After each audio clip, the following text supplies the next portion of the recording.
Couldn't find your razor this morning? No, I couldn't find my razor this morning. It's like the scruffy look. The third day in a row. Yeah. What's wrong with that? Let me count the ways.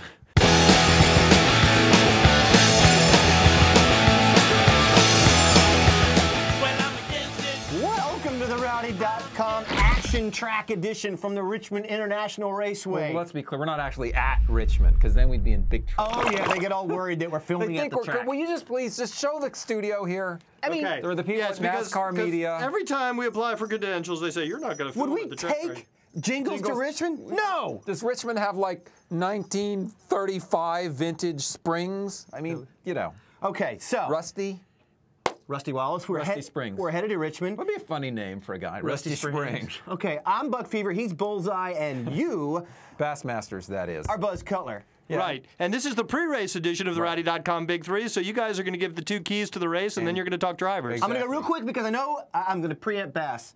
The key to this race, as Bass would say, the wrecks. If one of these guys wrecks out or there's any trouble with these bubble boys who are trying desperately to get in the chase. Way to think for yourself there, Buck. Yeah, well. That in turn two. It doesn't happen often. We'll see if we can do the whole Pavlovian thing later in today's program. Woof. Meanwhile, yeah, you have no idea, Buck.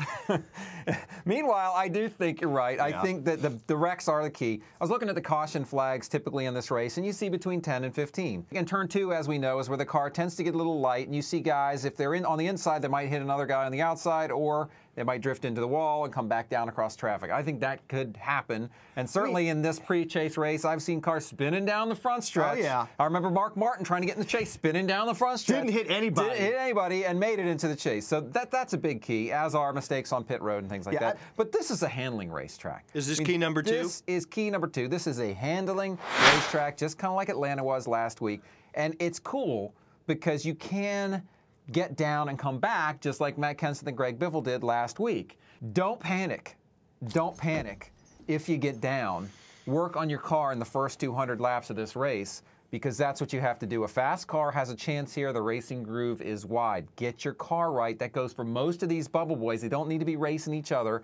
Get your car right and get to the front because the clinch number for most of these guys is top 20, top 15, top 10. That'll get you in the chase, no problem. So work on your race car. Now, interestingly enough, the best driver here might be Kyle Busch, who is in 14th right now, 37 points behind Matt Kenseth. He's run here 9 times, Buck. 7 of those have resulted in top 5 finishes, 1 win, 3 second-place runs. He won here earlier this season, and he's 3 for 4 on the short tracks this year. So despite his struggles in other areas, short tracks not a problem for Kyle Busch.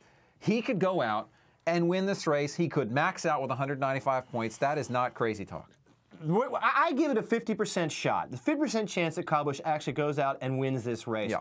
I'm not going to pick him. I know you want to pick him. The guy that I think could really win this race and has a hell of a shot, won here many times, Tony Stewart, loves this racetrack, has nothing to lose. He's in the chase. I'm going to go ahead and say that Tony Stewart puts her in victory lane. Wouldn't surprise me to see the winner come from the 4 guys that have already clinched. Because Denny Hamlin. Tony has 3 wins here. Jimmy has 3 wins in the last 5 here. And Denny Hamlin's been so close here a couple of times, has probably the best driver rating here, better driver rating, which kind of takes into account how fast you are throughout the whole course of the race, than his teammate Kyle Busch. So Denny could certainly win. And Jeff Gordon's no slouch either. So it wouldn't surprise me if one of those guys won this race. Denny Hamlin has been so close here. This is practically his home track. The guy deserves it. And if there's anybody that I would love to see hoist the trophy, it's got to be Denny Hamlin. Now, you look at Brian Vickers. That's the other guy we really need to look at before we go, Cutler. I know you're getting anxious. Well, I just don't know who you've picked yet. I picked Kyle Busch.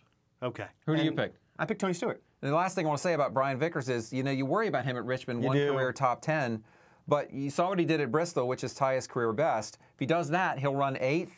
Don't know if that's going to get him in the chase, except for the fact that someone's going to have a problem. I want Brian Vickers in this chase. In my bones. Love Brian Vickers' favorite driver, but I got to believe Kyle Busch is the one that gets it done. I think someone's going to have a problem. Someone unexpected's going to fall out. That's your Rowdy.com Big 3 for today. Enjoy Richmond. It's a great race at a great racetrack. Certainly, to me, the best race of the year. Looking forward to it very much.